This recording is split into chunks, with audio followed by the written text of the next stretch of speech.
AP PCC chief YS షర్మిలకు కాంగ్రెస్ అధిష్టానం ఇచ్చిన హామీ నెరవేర్చబోతుందా? త్వరలో ఆమెను చట్టసభలకు పంపనున్నారా? సొంత అన్న కాదంటే హక్కును చేర్చుకుని ఆమెకు చేసిన ప్రామిస్ను పార్టీ సాకారం చేయబోతుందా అంటే అవుననే సమాధానమే వినిపిస్తోంది. కర్ణాటకలో త్వరలో ఖాళీ కాబోయే రాజ్యసభ స్థానాలు అక్కడ కాంగ్రెస్కు 4 స్థానాలు దక్కనున్నాయి. వీటిలో ఒక స్థానం షర్మిలకు కట్టబెట్టాలని అధిష్టానం నిర్ణయించినట్టుగా తెలుస్తోంది. షర్మిల పార్టీలో చేరే సమయంలోనే రాజ్యసభ ఇస్తామని హైకమాండ్ హామీ ఇవ్వగా ఖాళీ అవ్వబోయే సీట్లలో ఒక స్థానం షర్మిలతో భర్తీ చేసే అవకాశం కనిపిస్తోంది. దీంతో చట్టసభలకు వెళ్లాలనే షర్మిల కల కూడా నెరవేరబోతోంది.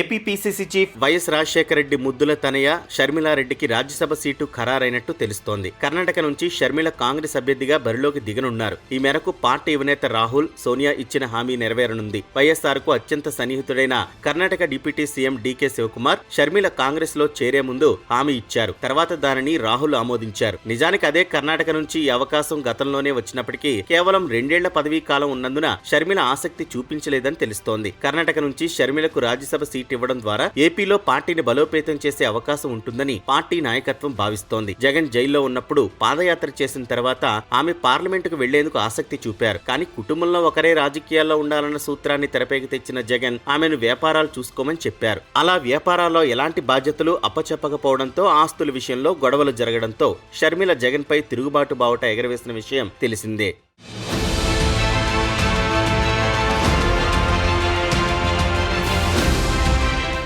ఏపీలో కాంగ్రెస్ పార్టీని విస్తరించడంతో పాటు కర్ణాటకలోనూ బలంగా ఉన్న రెడ్డి సామాజిక వర్గం, క్రిస్టియన్ ఓట్లను ఆకర్షించడానికి కాంగ్రెస్ వ్యూహాత్మకంగా అడుగులు వేస్తున్నట్లు తెలుస్తోంది. అలాగే తమ పార్టీ సీనియర్ నేత, దివంగత మాజీ ముఖ్యమంత్రి వైఎస్ రాజశేఖర రెడ్డి కుటుంబానికి ప్రాధాన్యత ఇస్తున్నామని తెలుగు రాష్ట్రాల్లోనూ చెప్పుకోవాలని కాంగ్రెస్ భావిస్తోంది. బలమైన సామాజిక నేపథ్యంతో పాటు 2 తెలుగు రాష్ట్రాల్లో షర్మిల తండ్రి రాజశేఖర రెడ్డికి ఉన్న గుర్తింపు వల్ల షర్మిలకు పదవి ఇవ్వడం రాజకీయంగా ఉపయోగపడుతుందని కాంగ్రెస్ భావిస్తోంది. గత సార్వత్రిక ఎన్నికల ముందు తన పార్టీని కాంగ్రెస్ లో విలీనం చేసినప్పుడే షర్మిలను రాజ్యసభకు పంపుతామని పార్టీ పెద్దలు హామీ ఇచ్చారు. రాజ్యసభలో బలమైన గొంతుకు అవసరం ఉండడంతో షర్మిల కూడా వాగ్దాటి ఉన్న నాయకురాలు కావడంతో ఆమెను రాజ్యసభకు తీసుకెళ్లాలని కాంగ్రెస్ భావిస్తోంది. ప్రస్తుతం ఎలాంటి అధికారిక పదవి లేకపోవడంతో షర్మిల పోరాటానికి తగిన గుర్తింపు రావడం లేదనే అభిప్రాయం వ్యక్తమవుతోంది. ఏపీ పీసీసీ చీఫ్ గా బాధ్యతలు స్వీకరించినప్పటి నుండి షర్మిల వెన్నుచూపని పోరాటం చేస్తున్నారు. అయితే ఇంతకాలం ఏపీలో కాంగ్రెస్ స్థానాన్ని వైసీపీ ఆక్రమించడంతో ఆమె ప్రయత్నాలకు తగిన మద్దతు లభించడం లేదు. ఇప్పుడు వైసీపీ బలహీనపడడంతో ఆ ఓటు బ్యాంకును మళ్లీ తమ వైపు షిఫ్ట్ చేసుకునేందుకు కాంగ్రెస్ ప్రయత్నిస్తోంది.